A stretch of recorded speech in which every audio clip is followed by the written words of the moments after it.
तो हम बात कर रहे थे फॉर्मल, इनफॉर्मल और ईमेल्स की। ये एक क्वेश्चन आपको रहने वाला है 5 मार्क्स का, ठीक है। और इन 2-3 में से कोई भी 2 चीजें ऑप्शन में हो सकती है, या तो ये दोनों या तो ये दोनों, ये कुछ फिक्स नहीं है, इसलिए आपको कोई भी 2 चीजें बहुत अच्छे से आनी चाहिए, ठीक है। मान लीजिए अगर ये दोनों आ जाते हैं तो इनमें से भी आपको ये आता है, ये दोनों आ जाते हैं तो भी इनमें से आपको ये आ जाता है, ठीक है, किसी भी तरीके से। और ये दोनों आ जाते हैं तो भी आपको ये आता है। तो 2 चीजें हमको बहुत अच्छे से इसमें से देखना ही है, उनके फॉर्मेट्स को और सारी चीजों को जानना है। चलिए देख लेते हैं। ये जो फॉर्मेट स्क्रीन पे है ना, ये किसका है, फॉर्मल या इनफॉर्मल लेटर? लेटर का है ये फॉर श्योर है, क्योंकि ईमेल का फॉर्मेट ये नहीं होता। ईमेल का फॉर्मेट मैं आपको बाद में दूंगी। Sender address, dates and address of receiver, यहाँ पे रिसीवर एड्रेस होता है, ठीक है। अच्छा, पहली चीज सेंडर कौन है? सेंडर जो हम लोग लेटर लिखते हैं, भेजते हैं। रिसीवर जिसके पास में लेटर रिसीव होने वाला है, एंड बीच में डेट यूज होता है। और ये फॉर्मेट है किसका? फॉर्मल लेटर का। अच्छा, फॉर्मल लेटर लिखते किसके लिए हैं बेटा? आप ये याद रखना, फॉर्मल लेटर हमेशा उन लोगों के लिए लिखते हैं जिनके साथ में अपने को फॉर्मेलिटी करनी होती है। फॉर्मेलिटी किसके साथ में करते हैं? जिनके पास साथ में हम बहुत ज्यादा बोल नहीं सकते, जिनके सामने, है ना, जैसे बच्चे लोग, प्रिंसिपल, डायरेक्टर्स, इन लोगों के सामने बोल सकते हैं? नहीं बोल सकते। जितना हम हमारे मम्मी पापा, चाचा चाची, उनके सामने आप लोग बोलते हो, उतना बोलोगे क्या प्रिंसिपल मैम या डायरेक्टर सर के सामने? नहीं बोलोगे। तो उन लोगों के साथ में फॉर्मेलिटी, इसका मतलब आपको वही चीजें बोलनी है जो सही है, कुछ भी एक्स्ट्रा बात नहीं करनी, ठीक है। और फॉर्मेट क्या रहेगा? प्रिंसिपल्स, डायरेक्टर्स, एडिटर्स, ठीक है। और आपके किसी भी कंपनीज के मैनेजर्स वगैरह के लिए, अथॉरिटीज के लिए जो लेटर्स लिखे जाते हैं उनको फॉर्मल लेटर्स बोलते हैं। चलिए आगे चलते हैं। तो सबसे पहले फॉर्मल लेटर के अंदर आपका खुद का एड्रेस रहेगा। देन यहाँ पे गिवन नहीं है, 1 लाइन स्पेस आप दोगे, 1 लाइन छोड़ दोगे, उसके बाद में आप डेट लिखोगे, फिर आप रिसीवर्स एड्रेस लिखोगे। एक कंडीशन, एक चीज आप हमेशा याद रखना कि जो सेंडर का एड्रेस होगा वो भी 3 लाइंस में होना चाहिए, और जो रिसीवर का एड्रेस होगा वो भी 3 लाइंस में होना चाहिए। फर्स्ट लाइन में उसका डेजिग्नेशन, सेकेंड लाइन में वो किस फील्ड में है, और तीसरी चीज वो जगह कहाँ पे है। तो 3 लाइंस में उनका एड्रेस आपको लिखना है। आप 2 लाइंस यूज नहीं करोगे, या 1 लाइन लिख के नहीं छोड़ दोगे, 3 लाइंस कंप्लीट करोगे। उसके बाद नेक्स्ट आता है आपका सैल्यूटेशन। सैल्यूटेशन में आप सर और मैम लिखते हो। उसके बाद में सब्जेक्ट आएगा। आप इन दोनों चीजों में कंफ्यूज ना हो, आप सब्जेक्ट को यहाँ पे और सैल्यूटेशन को यहाँ भी लिख सकते हो, इसको आप एक्सचेंज कर सकते हो, कोई प्रॉब्लम नहीं है, ठीक है। ये कोई फिक्स नहीं है कि सैल्यूटेशन ऊपर और सब्जेक्ट नीचे रहेगा। सब्जेक्ट और सैल्यूटेशन जो हमारा चला रहा है उसमें सब्जेक्ट ही ऊपर रहता था, सैल्यूटेशन नीचे रहता है हमेशा। तो यहाँ पे अपना सब्जेक्ट हो गया राइजिंग एक्सीडेंट और इंसिडेंट ऑफ चाइल्ड लेबर, ठीक है, ये सब्जेक्ट हो गया। सैल्यूटेशन हो गया। कंटेंट और बॉडी ऑफ लेटर्स, इसको आप 3 पैराग्राफ्स में लिखोगे। 3 पैराग्राफ्स अलग अलग आप बनाओगे, क्योंकि 5 मार्क्स का है बेटा, इसके साथ में मजाक नहीं करना है, ठीक है ना। अपने साथ मजाक करना है ना लेटर के साथ में।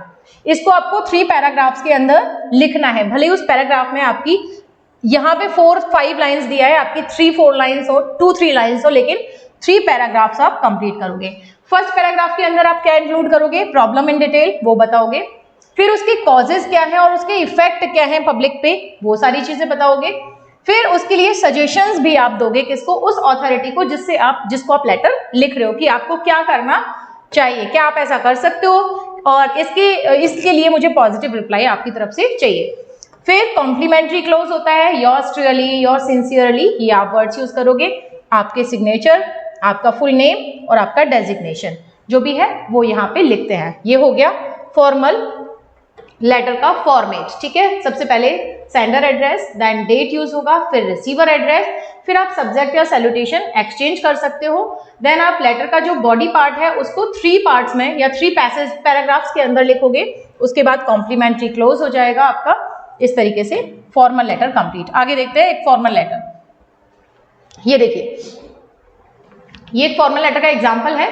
तो यहाँ हमने क्या किया, सेंडर एड्रेस हो गया, फिर उसके बाद में डेट, फिर डेजिग्नेशन ऑफ रिसीवर, ये अपना हो गया, ठीक है।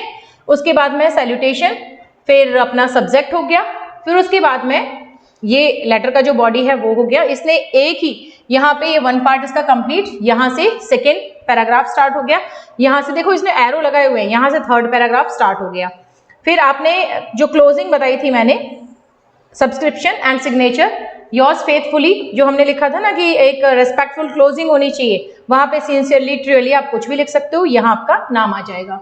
तो मेन चीज जो आपको याद रखनी है, क्योंकि बेटा इसके भी अलग अलग मार्क्स होते हैं, ये पूरा का पूरा जो एड्रेस वाला पार्ट होता है, ये अगर 5 मार्क्स का लेटर है ना, तो इसमें से ये 2 मार्क्स इसके होते हैं और 3 मार्क्स इस वाले पार्ट के होते हैं। आपको डिवीजन ऐसे भी है 1, 3 एंड ये वाला जो लास्ट वाला एंड वाला पार्ट है 1, तो हो गया अपना 5 मार्क्स। तो ये चीज आप ध्यान रखें। उसके बाद नेक्स्ट आते हैं हम, ये भी एक एग्जाम्पल है किसका, फॉर्मल लेटर का। आप चाहें तो स्क्रीनशॉट ले लें, और ये इंपॉर्टेंट जो लेटर राइटिंग है उन्हीं के मैं एग्जांपल्स लेके आई हूँ। ये अपना फॉर्मल लेटर का एक एग्जांपल है। सबसे पहले एड्रेस, इधर एड्रेस लिखा हुआ नहीं है, आप अपने घर का एड्रेस लिखोगे, देन डेट सेम इसमें आएगी।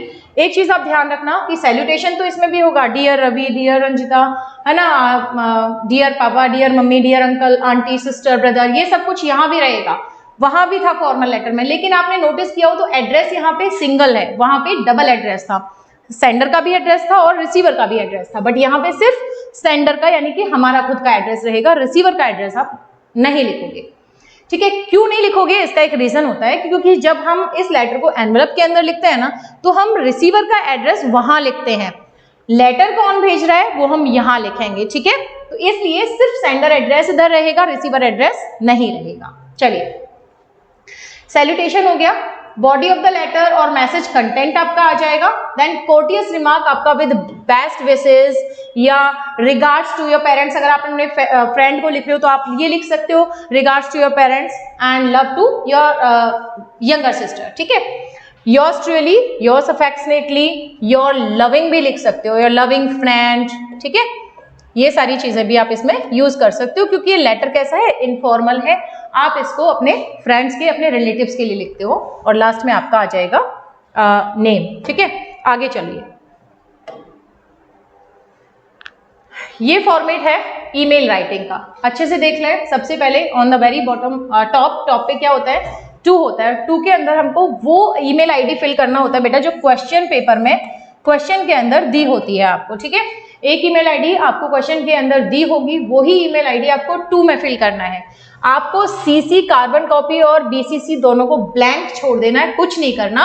फिर जैसे आप लेटर का सब्जेक्ट लिखते हो, जो हमने फॉर्मल लेटर में सब्जेक्ट देखा था, ऐसे ही आप यहां भी सब्जेक्ट लिखोगे, सब्जेक्ट का ऑप्शन भी आपको बनाना पड़ेगा। ये मत सोचना कि फॉर्मेट बना हुआ मिलेगा, आपको ये पूरा फॉर्मेट रेडी करना है खुद से, रेडीमेड नहीं मिलेगा।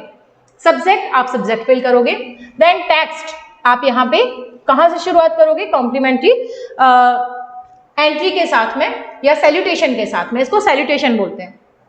Dear sir, respectfully I beg to state that I have been suffering from fever since last night, so I cannot attend the school from today. Doctor has suggested me to take rest for 3 days. I'm attaching my sickness certificate. Kindly grant me leave for the same. एक दिन के लिए इसने छुट्टी मांगी है, तो उसके लिए इन्होंने अपने प्रिंसिपल को क्या लिखा है, एक ईमेल सेंड किया है, और ईमेल सेंड करने के लिए आप ये वाला फॉर्मेट बनाओगे, ये फॉर्मेट यूज करोगे।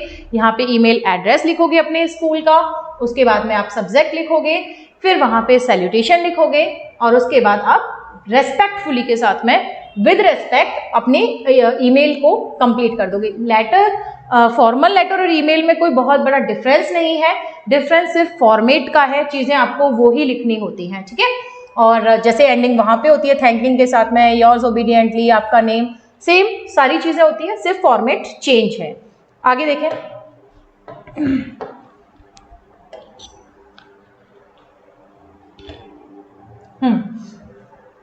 इसके अलावा क्योंकि अभी हमारा राइटिंग पार्ट चल रहा है, आपका जो नेक्स्ट जो चैप्टर होता है, एक तो मैंने बताया लेटर राइटिंग। ठीक है, लेटर हो गया 5 मार्क्स का। ठीक है, स्टोरी आपकी होती है 4 मार्क्स की, और एक चीज अपनी कौन सी बचती है, पैराग्राफ, और पैराग्राफ भी होता है आपका 4 मार्क्स का। ठीक, तो इस तरीके से अपने टोटल मार्क्स हो गए कितने, 13। ठीक है, 13 मार्क्स का राइटिंग पार्ट है अपने एग्जाम के अंदर। तो इंपॉर्टेंट स्टोरीज जो मैं आपके लिए लेके आई हूँ यहाँ पे, ये हैं अ बी एंड अ डव, ये आपको जरूर से देखनी है, एंड आई एम श्योर कि इन्हीं में से कोई एक स्टोरी आपके लिए आ जाएगी। फॉक्स एंड अ क्रो, बहुत ही छोटे बच्चों वाली स्टोरी है, जो आप from the very beginning of your class पढ़ रहे हो, बहुत छोटे होते हो ना, तब से the fox and the grapes, the thirsty crow, the fox and the lamb, the farmer and the snake, an honest tradesman, ये थोड़ा नया हो सकता है आपके लिए। द क्लेवर कैपसेलर बहुत पढ़ा है, हेयर एंड द टॉर्टोइज ये भी खूब पढ़ी है, the fox and the crow ये भी खूब पढ़ा आपने। तो ये वाली इंपॉर्टेंट स्टोरीज हैं, इनको ही आप अच्छे से रेडी कर लीजिए, आपका एक स्टोरी इनमें से मैच कर जाएगा एग्जाम के अंदर। चलिए आगे चलते हैं और आपके 4 मार्क्स कंफर्म हो जाएंगे। ये पैराग्राफ्स के टॉपिक है। इन पैराग्राफ्स को 10 पैराग्राफ्स को आपको जरूर से देखना है। उसके अलावा अगर कोई आ जाए दैट्स योर कह सकते हैं ना अनफॉर्चून या बैड लक, कुछ भी हो सकता है। ये जो 10 पैराग्राफ्स हैं इनमें से क्वेश्चंस आने के पूरे चांसेस हैं, ठीक है। यही से एक क्वेश्चन, एक पैराग्राफ आपको जरूर आएगा।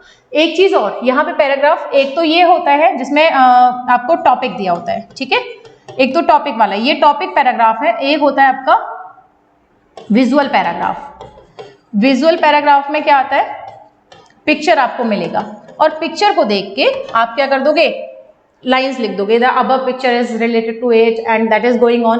वहां पे जो जो जो जो चल रहा होता है आप वो सब पिक्चर पैराग्राफ में लिखोगे। ये आपको कब करना है, जब इन 10 में से बाय चांस कोई पैराग्राफ ना आए तो आप अटेम्प्ट करोगे पिक्चर पैराग्राफ को। अदरवाइज इनको बहुत अच्छे से मेक श्योर कर लीजिए आप, इन्हीं में से एक पैराग्राफ आपका आ जाएगा।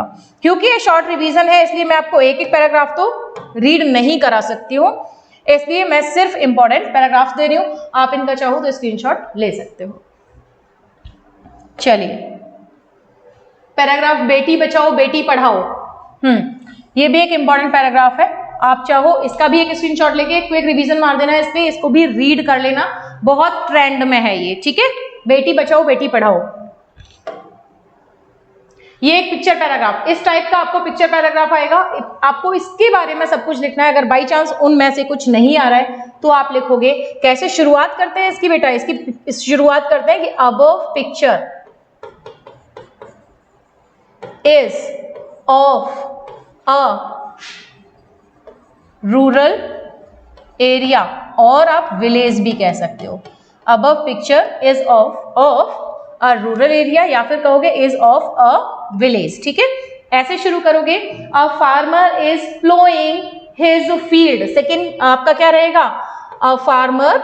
जो कुछ भी आपको विजिबल है ना पिक्चर के अंदर, आप वो सारी चीजें लिख दोगे। देयर आर मैनी ट्रीज, है ना, a number of houses can be seen there in the picture, a lady is going with some pots on her head. तो ये सारी चीजें जो भी आपको विजिबल है वो सब आप इस पिक्चर पैराग्राफ के अंदर लिख दोगे और अपने पिक्चर पैराग्राफ को इतना बना दोगे कि 4 मार्क्स आपको मिल जाए। चलिए आगे चलते हैं।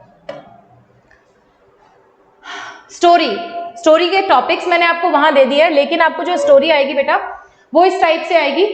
ये ब्लैंक्स दिए होंगे आपको, लेकिन ऐसा नहीं है कि आपको इन ब्लैंक्स को किसी पर्टिकुलर वर्ड से फिल करना है। 1 या 2 वर्ड फिल नहीं करने हैं इनके अंदर। ये तो एक क्लूज है, शॉर्ट क्लूज है। आपको तो इस स्टोरी को 4 मार्क्स का बनाना है। आपको तो कंप्लीट स्टोरी लिखनी होगी इन चीजों को यूज करते हुए। से ऐसा नहीं है कि इनमें 1 या 2 वर्ड फिल कर दोगे तो आपका स्टोरी कंप्लीट हो जाएगा, नहीं। उसके बाद चलते हैं 4 वुल्व्स। ये स्टोरी है तो वहां पे क्लूज अपने को दिए थे। ये दूसरी वाली स्टोरी आ गई, बैड कंपनी, ठीक। उसके बाद में the bee and the dove, जो मैंने आपको अभी बताया था,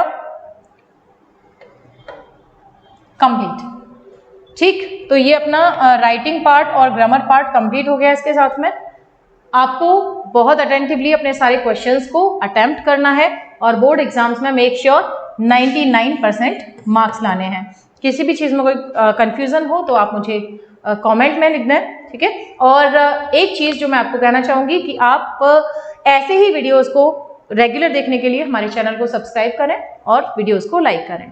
थैंक यू।